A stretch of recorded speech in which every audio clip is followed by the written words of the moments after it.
لیکن میں خود آج کل اپنے بابا سائیں اور عطا خان محمد کی طرف سے بہت پریشان رہنے لگی ہوں۔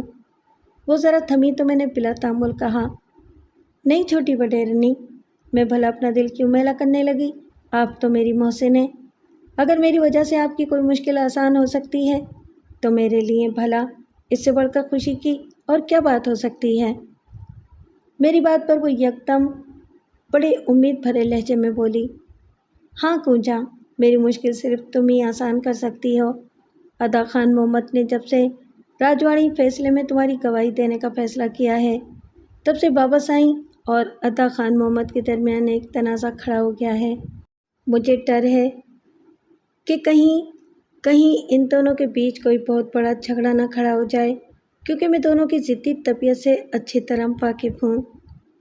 جی چھوٹی وڈیرنی، میں صورتحال سے واقف ہوں، میں نے نگاہیں جھکا کر کہا۔ یہ بات مجھے بھی پسند نہیں کہ ایک معمولی اور بے حیثیت غریب لڑکی کی وجہ سے آپ کے خاندان میں کسی قسم کی ناچاکی پیدا ہو۔ کنجا، مجھے تم سے یہی امید تھی، وہ ایک دم جیسے خوش ہو کر بولی، لیکن دوسرے ہی لمحے میں نے دیکھا کہ اس کا چہرہ مغموم سا ہو گیا۔ کنجا، مجھے غلط نہ سمجھنا، میں جانتی ہوں اچھی طرح کہ تم کس پل صراط پر سے گزر رہی ہو۔ عطا خان محمد کی تمہارے حق میں معزز گواہی کیا حیثیت رکھتی ہے، لیکن تمہارے دشمنوں نے بڑی کمینگی کا مظاہرہ کرتے ہوئے بڑی گہری چال چلی ہے۔ وہ عطا خان محمد اور تمہارے بیچ کوئی خفیہ تعلق جوڑنے کی افواہ پھیلا رہے ہیں۔ اب تم خود ہی بتاؤ، ان حالات میں عطا خان محمد کو کیا کرنا چاہیے؟ اتنا کہہ کر وہ ذرا تھمی تو میں نے پورے اعتماد لہجے میں اس کی طرف دیکھ کر کہا، انہیں میری گواہی سے فوراً دستبردار ہو جانا چاہیے، ورنہ دشمنوں کو مزید گل کھلانے کا موقع مل جائے گا، اور میں یہ نہیں چاہوں گی کہ میری وجہ سے میرے محسنوں کی عزت پر کسی کو ایک ذرا انگلی اٹھانے کا بھی موقع ملے۔ میری بات سن کر ڈاکٹر مار بھی اپنی جگہ سے اٹھی اور مجھے گلے سے لگا لیا۔ شاباش کنجا، تم نے میری مشکل آسان کر دی۔ تمہارا مسئلہ اتنا نازک اور گمبھیر ہو چکا ہے کہ اس میں دو باپ بیٹوں کے درمیان ہمیشہ کے لیے خلیج پیدا ہونے کا احتمال ہے۔ جی چھوٹی وڈیرانی، مجھے اس کا اچھی طرح اندازہ ہے، میں نے کہا۔ کیا آپ میری یہ درخواست چھوٹے سائیں تک پہنچا دیں گی کہ؟ چھوٹی وڈیرانی نے اچانک میری بات کاٹتے ہوئے کہا، نہیں، یہ بات تمہیں خود ہی عطا خان محمد سے کہنی ہوگی، میں کسی وقت نہیں یہاں بھیجنے کی کوشش کروں گی۔ مجھے یقین ہے کہ تمہارا کہا وہ نہیں ٹالیں گے۔ وہ میری بات کا مطلب سمجھتے ہوئے بولی اور نہ جانے کیوں میں شرمسار سی ہونے لگی۔ ایسے میں مجھے چھوٹی وڈیرانی کے سامنے ندامت سی محسوس ہونے لگی تھی کہ کہیں اس کے دل میں بھی واقعی اپنے بھائی اور میرے بیچ کسی قسم کی جذباتی وابستگی کی غلط فہمی کا بیج نہ پڑ گیا ہو۔ اس لیے اب میں نے یہ اٹل فیصلہ کر لیا تھا کہ چاہے کچھ بھی ہو جائے، مجھے ہاتھ جوڑ کر بھی اگر چھوٹے سائیں سے یہ درخواست کرنا پڑی کہ میرے حق میں گواہی دینے کے فیصلے سے وہ دستبردار ہو جائیں تو میں ایسا ضرور کروں گی۔ اس کے بعد چھوٹی وڈیرانی ماروی میرا تہہ دل سے شکریہ ادا کر کے چلی گئی۔ تنہائی ملتے ہی بے اختیار میرے آنسو نکل آئے اور میں نہ جانے کتنی دیر تک اپنی علم نصیبی پر سسکتی رہی اور پھر بے دم ہو کر وہیں مسہری پر ہی لیٹ گئی۔ میں سوئی نہیں تھی، صرف ذہنی سکون کی خاطر لیٹی تھی، مگر سوچوں نے میرا پیچھا تب بھی نہ چھوڑا تو میں ذرا دیر بعد ہی اٹھ بیٹھی۔ پیش آنے والے دیگر گوں حالات میں مجھے یہ بھی خیال نہ رہا کہ میں شمس اور اس کے ساتھیوں کی المناک موت کے بارے میں دلشاد خاتون کو کوئی اطلاع دے دیتی۔ ان کو یقیناً اپنے آدمیوں کے بارے میں اب تک کچھ بھی معلوم نہ ہوگا۔ ایک لمحے کو میرے دل میں یہ خیال بھی آیا کہ ہو سکتا ہے کہ بھورل خان کے حملے کے دوران میں شمس کا کوئی ساتھی اپنی جان بچا کر واپس شہر پلٹ گیا ہو اور اس نے لاڑکانہ جا کر صورتحال کے بارے میں دلشاد خاتون کو آگاہ کر دیا ہو۔ اگرچہ اس کا امکان کم ہی تھا، مگر میں خود بھی ایسی پوزیشن میں نہ تھی کہ دلشاد خاتون کو اب تک کے حالات کے بارے میں کوئی اطلاع بہم پہنچا سکتی۔ میں ابھی اپنی سوچوں میں غلطہ تھی کہ مرادہ میرے کمرے میں آئی اور مجھ سے بولی، کنجا، چھوٹے سائی آئے ہیں، سرتار سائیں کے بیٹے۔ میں اس اطلاع پر ذرا چونکی اور میرا دل عجیب سے انداز میں دھڑکنے لگا۔ میں نے تیزی سے اٹھ کر